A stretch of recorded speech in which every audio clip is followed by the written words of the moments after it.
Noseworthy. They're with Shelterbots, and they're going to give us a presentation. They're members of our Rural Community Service Club and long-standing members, and we're very thankful for the work they do. We're very fortunate as a Kenora Club to have somebody that actually is goes out in the field and provides this great service. Thank you.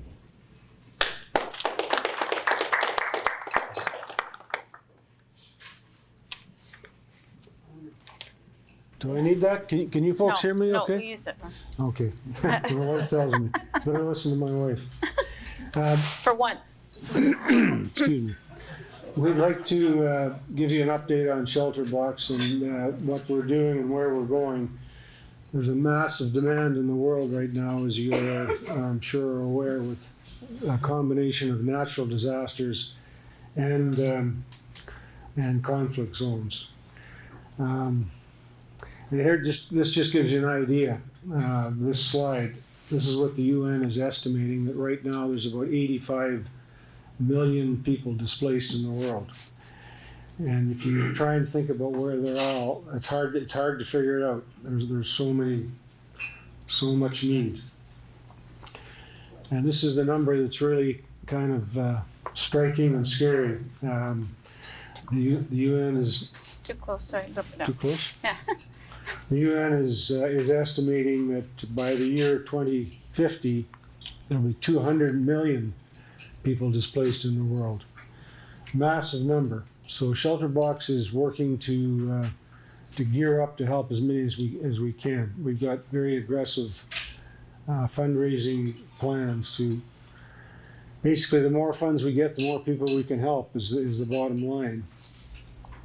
Give you an idea, since we started in 2000, we've helped a little over 1 million people, but the goal is by 2027, this was a 10-year goal started last year, 9 years from now, the goal is to be able to help 1 million people a year. Right now we're doing about 130, 140,000 a year, so that's a big jump for us, but as you can see, the demand is just growing at a staggering rate. And there's the slide just indicating our goal for 2027. Here's where we're active right now in the world, and you can see a mixture. There's been a lot in the news about the recent natural disasters. Indonesia, there's been 2 earthquakes in Indonesia, and of course a terrible tsunami. Philippines, a typhoon, flooding in Kenya, and then conflict zones. And we're in all these conflict zones, and it's tricky. It's dangerous work. In a lot of cases, we don't send in Shelterbots response team members like Claire and I. We work with implementing partners on the ground, groups that we can trust. But we're there. We're in virtually all the conflict zones. The Lake Chad Basin, I'll show you a little video at the end. This is an area that consists of 4 countries, Chad, Cameroon, Nigeria, and Niger. And this area is kind of a forgotten part of the world. There's over 2 million people displaced, basically because of the terrorist group Boko Haram. So there's a huge need there, but you don't hear much about this in the news, but it's just an idea. That's where some of this 85 million comes from. So just to update you a little bit on our aid, most of you are familiar with this, but there's some newer people here, plus we have new products that we're using. Shelterbots is constantly refining and trying to improve on the products. Of course, the box, you can see, this is the standard tent that we've been using for a number of years. Very, very durable tent. The U.S., and I worked with the U.S. military in Haiti, they said it was the best relief tent they had ever seen. And then the bag at the bottom is a shelter kit. I'll talk a little bit more about that in a minute. That's becoming very big with us. Just a variety of tents that we have. The top left, of course, is the standard tent. The Oasis tent on the right at the top is much smaller. It's a single skin, so it's lighter and can be moved easier and faster. The Flex 3, as you can see, has a stove in it, so for very cold climates. And then we use a UN tent as well when we need it's a very large tent, as you can see. Just an example, this is big, the solar lights.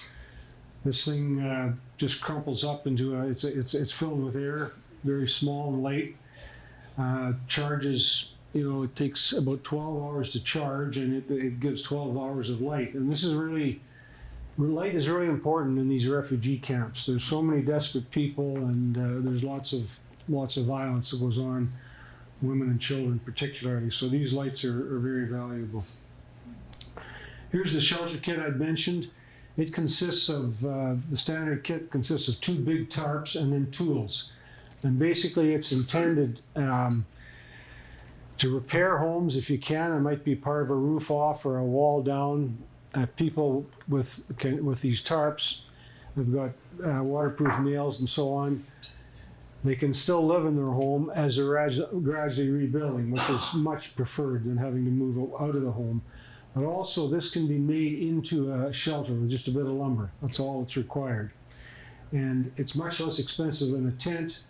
So we can provide 5 of these for 1 tent. So with this massive demand, we're doing more and more of this, using more and more of the shelter kits. And I'm going to turn it over to Claire now, and she can talk about some of her deployment. So this is our shelter kit. This young fellow, erected this little home in 24 hours. The other thing that Ron didn't mention about shelter kits is we've discovered that it gives people more of a leg up. It aids them faster into recovery rather than having an instant home. They already start working towards their recovery. This is the inside. It's a little blurry, but I was so impressed with him. He'd already set up his little home, and I didn't want to be too intrusive, so it was kind of a wobbly picture. This is a little idea of how we go about distributing our equipment. When we go into a community, as we mentioned, there's never enough. So this is the procedure we follow. We get a list from the community of the people that they think are needy, and then we interview them. And it's all done in private. We have 1 interpreter, and it's the most vulnerable. That's why we ensure privacy. And then the next step is we determine what aid they will actually receive. And you can see Henry, our interpreter and driver, on the corner. He's checking off as I'm distributing the shelter kits. Here are the ladies leaving with their shelter kits. These kits are 45 pounds. I mean, I can't believe these women walk. Some of them would walk many miles with them on their heads. When we deliver our equipment, it's many means. There's great big trucks. There's women carrying I love this, delightful. This was in Malawi. There's donkeys. This was again in Malawi with the bicycles. This is in Peru with strapped on the donkeys. This is Ron's photo from the Philippines when they delivered to the out islands. They were in these tiny little boats. And this was in Pakistan, way up in the north. So you can see many, many different means we do whatever it takes to get it to the people who need it the most. How can we do this? It really is based on a lot of volunteer labor. We can't do it with paid labor. We often have flights that are donated. Our huge list of volunteers include people packing in England, packing the boxes, people on the ground, the Rotarians. Rotary plays a huge part in assisting us deliver our shelter boxes. This is our team in Bangladesh a year ago, and I love the multicultural. One of the fellow second in is from Sweden. The next gal's from Finland. The next gal's from UK. Mr. Kazir is from Bangladesh, as are his wife, and then I'm from Canada. So, and almost 10 years earlier, Ron was the first team into Bangladesh, and it's the same fellow, Mr. Farouk, is beside Ron, and he orchestrated both. I thought I'd put this in just so that you'd see. One of my jobs when I was in Bangladesh was liaisoning with Rotary, and I had to do a number of presentations, and I couldn't believe that they made this banner up. Can you see where Kenora, Ontario? There we are. But they provided that big banner. This is Bangladesh. When I was in Bangladesh last year, there were two different disasters. There was flooding up in the north, and if you look up in the right-hand corner, you can see Rangoor up, and that was where there was unbelievable flooding. And in the base down beside Myanmar, down and the corner here is near Cox's Bazar, is where all the Rohingya refugees were congregating there. So this is some scenes of the flooding from the air, from the land. It was massive. Many of the islands, which are called chaws, there were actually flushed right out. So not only did the people lose their belongings, but they lost their actual land too. So it was huge. This again shows some of our accountability. All the equipment is double counted everywhere we go. So it's just, I want you to know that when you're giving money to Shelterbots, we are very diligent in making sure that the people that need it get it, and that the equipment isn't lost. Again, this is some due diligence. If you look closely, these are people lined up to receive aid. They're each holding a slip, and they sign for that. Often it's with a fingerprint.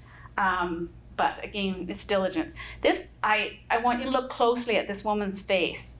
When we're giving aid, if you look at her face, you can see she's not just receiving a blanket. She is receiving the love and the care that all of us give in providing her with the aid. And the thanks, they can't believe that people all the way across the world would care about them enough to provide them with aid. They are so appreciative. Now, this is a really sad, ongoing problem with the 650,000, I think it's now up to, the numbers are higher, Rohingya refugees, a massive site, and not well established. Originally, these black tarps, they were very flimsy. They've replaced the majority of them with our white tarps, which are much more durable. But you can see the deplorable conditions that we had. This slide means a lot to me. These two boys, of the 650,000, 60% of those are children under 12, 60%. And of those 60%, many were orphaned because they killed the parents so that they couldn't come back. When so it's unbelievable. So these two boys are just kind of out there on their own, and it really kind of symbolized the tragedy of these refugees. They're the worst. It's terrible conditions. This is one of our team members, Jimmy Griffiths. He's from New Zealand, and he was the one he and another gal were in charge. They were overseeing the distribution near Cox's Bazar at the refugee camps. Now, Ron, I'll give it to you. There's going to be a motion. We had a notice of motion last week to donate $3,700 to Shelterbots, as well as other some of our other projects. And this club's always been very, very generous, and that money goes a long way. And what we're going to do with it this year, there's, some of you may be aware, there's a Giving Tuesday, it's called. It's late November. It's November 27th this year. 22nd. No, it's 27th. Oh, you sorry. had this argument before. and I'm right, I know. Anyway, Giving Tuesday. And what we're going to do, what Shelterbots is going to do, Shelterbots Canada is going to take the $3,700 and use it as matching funds, ask people to match.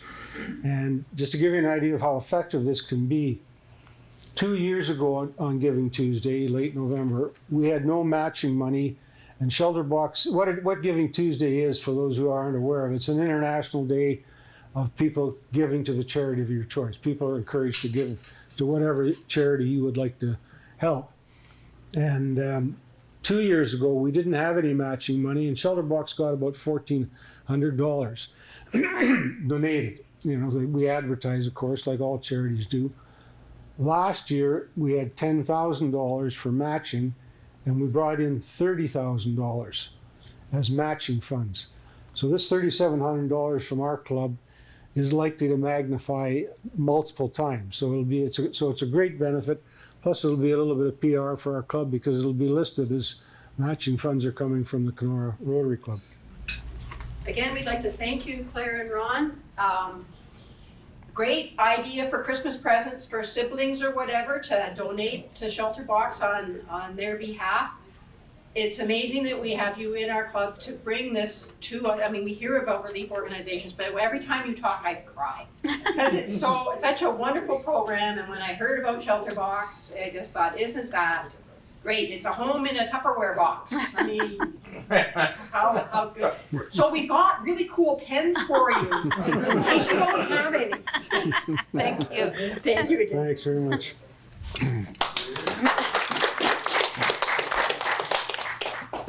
Thank you, Claire and Ron. And sorry for rushing you. We have a presentation today to the Home for the Aged, to the Community Support Program. If Lynn Moffat wouldn't mind coming up, and anyone from the Community Services Committee, and we'll present this check. Thanks.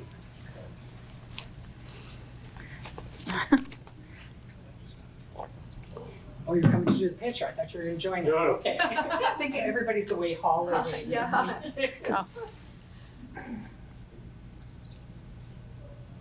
Thank you, and I know you'll put it to good use because I know how well utilized that program is. I'm trying to get services for my father. Oh, okay. So, Well, thank you guys so much. We really, truly appreciate this. This will go directly to our programs and services to helping our clients in the community. So thank you so much.